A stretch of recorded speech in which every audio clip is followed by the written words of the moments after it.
Students with cognitive impairments will benefit from the following adaptations. Students with cognitive deficits sometimes need a little bit of scaffolding for them to achieve the lesson, and you might even need to scale the lesson back to a grade level younger than they are in order for them to be successful. So you can offer a choice of tracers when making or drawing a still life, and let the student choose from them. If they have too much of a problem tracing around the thin ones, you can also give thicker shapes for them to trace around so that they can actually have make choices and create art that way. Again, the cognitive deficits, the double tracer method of covering up what they've already done and letting them paint on the background is a valuable tool. Tracers come in all shapes and sizes. Sometimes I'll give one like this one, creating a body, so that they can pose the body the way they want and then use blue tack to hold it down and they can trace it. They may not be able to independently draw a picture of a body. Also giving concrete examples. If you talk about a skeleton, they may not know the word skeleton, but if you show them a skeleton, let them feel a skeleton, they might know what that is if you were doing something like a Day of the Dead project.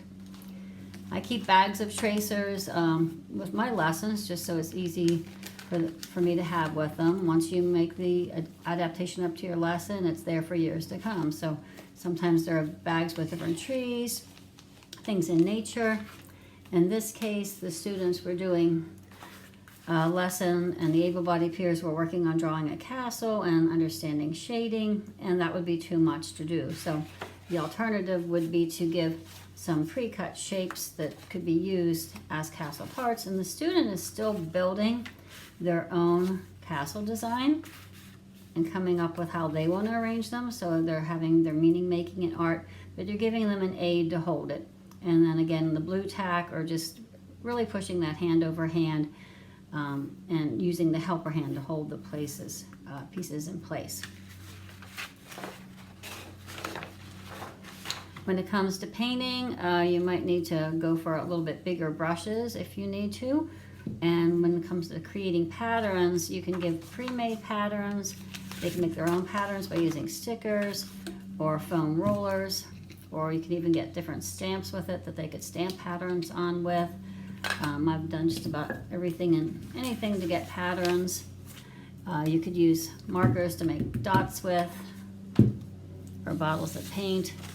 You could also, I was trying to think of how an easy way to have a student make stripes, and I just put a glob of paint at the top of each one and gave them a little piece of foam core, and they just dragged the paint down. We were doing a red, white, and blue project. They couldn't make stars, but they could make pom-pom dipped in white and make little white dots in the blue for the project. So that's how I adapted that lesson. Anything that makes it easier for them and that they have a more successful art experience.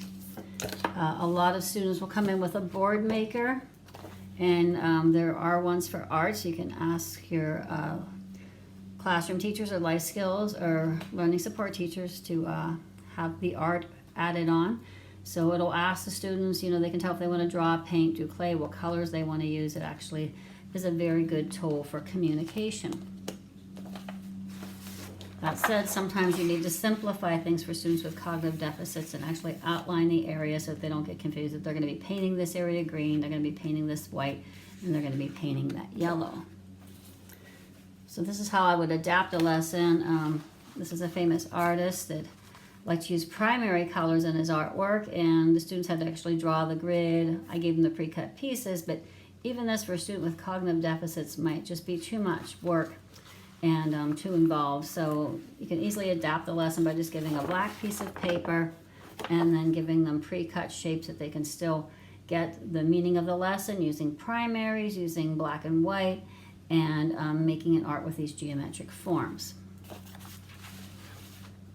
Always adding, having let them do something a little more free form is also a successful way to make art. So if all the students were doing circles that they had to fill in all of them with pastel, that would be probably too much for a special needs student, so I would allow them to use some pre-cut ones to glue on.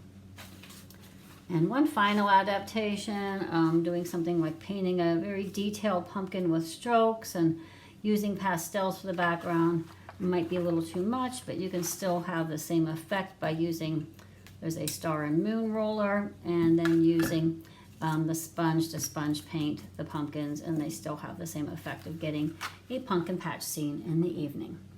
I hope you've enjoyed these adaptations.